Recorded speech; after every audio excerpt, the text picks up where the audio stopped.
तमिळनाडू आणि केरळचे मुख्यमंत्री स्वतःच्या मतदारसंघामध्ये या ठिकाणी पिछाडीवर असल्याचं पाहायला मिळतंय। तमिळनाडूमध्ये मुख्यमंत्री स्टॅलिन कोलाथूरमधून पिछाडीवर आहेत, तिथे टीव्हीकेचे उमेदवार हे आघाडीवर आहेत। टीव्हीकेचे उमेदवार 1200हून अधिक मतांनी आता सध्या आघाडीवर आहेत। व्हीएस बाबू हे टीव्हीकेचे उमेदवार स्टॅलिन यांच्या विरोधामध्ये निवडणूक लढवत आहेत।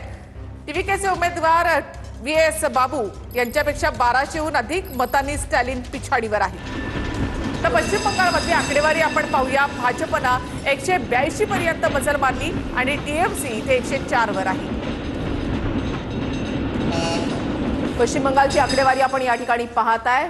तृणमूल 104 जागांवर आणि भाजप 182 जागांवर। तमिळनाडू या ठिकाणी टीव्हीके हा सर्वात मोठा पक्ष ठरतोय, 108 जागांवर आघाडीवर आहे। त्याच्यानंतर एडीएमके अण्णा द्रमुक 76 आणि द्रमुक 50 जागांवर या ठिकाणी आघाडीवर असल्याचं पाहायला मिळतंय। इकडे केरळची आकडेवारी आपण या ठिकाणी पाहताय। यूडीएफ काँग्रेस आघाडी 96 जागांवर आघाडीवर, त्याच्यानंतर एलडीएफ 42 जागांवर आघाडीवर आणि एनडीए 2 जागांवर या ठिकाणी मिळताना पाहायला मिळतात। एनडीएला केरळची आकडेवारी आपण या ठिकाणी आसाममध्ये आपण पाहूयात। भाजप 95 वर आहे आणि काँग्रेस या ठिकाणी 28 वर। पूर्ण बहुमतामध्ये भाजप आणि आसाममध्ये भाजप या ठिकाणी सरकार स्थापन करते।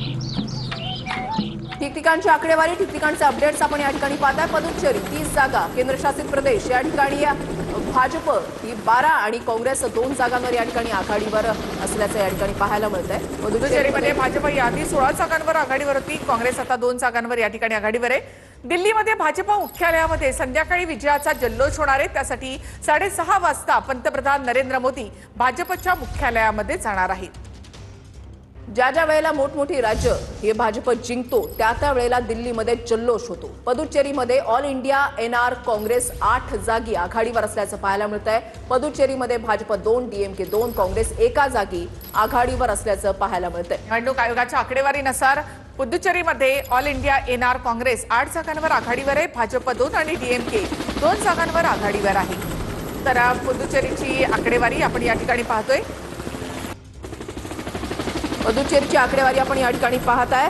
या ठिकाणी एआयएनआरसी 16 जागांवर त्यांनी उमेदवार उतरवलेले आहेत। त्याच्यानंतर भाजपने 10, अण्णा द्रमुक 2, एलजेपी 2 आणि पुन्हा तमिळनाडूमध्ये चेपॉक मतदारसंघातून डीएमकेचे उदयनिधी स्टॅलिन हे आता आघाडीवर आहेत। तर तामिळनाडूमध्ये चेपॉक मतदारसंघामधून डीएमकेचे उदयनिधी स्टॅलिन आघाडीवर। उदयनिधी स्टॅलिन हे उपमुख्यमंत्री द्रमुकचे त्यांच्या विरोधात आहेत एआयडीएमकेचे ज्येष्ठ नेते अधिराजा राम आणि तिहेरी लढत या ठिकाणी पाहायला मिळते। टीव्हीकेने देखील या ठिकाणी आपला उमेदवार दिलाय टी सेल्वम। अशी तिहेरी लढत या ठिकाणी पुन्हा एकदा आकडेवारीवर नजर टाकूयात।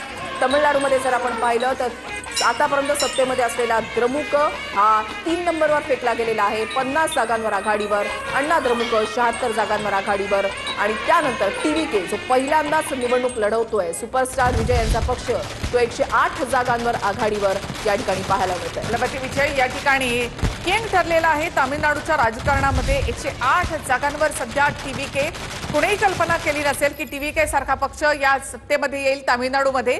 डीएमके आणि एआयडीएमके हे अगदी प्रस्थापित असलेले पक्ष यांना धक्का देत एक नवा पक्ष तामिळनाडूमध्ये उदयास आलेला आहे।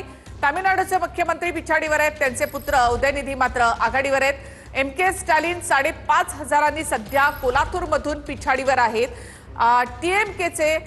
टीव्हीकेचे व्हीएस बाबू या ठिकाणी जायंट किलर होणार असं म्हटलं जाते। तमिळनाडूचे मुख्यमंत्री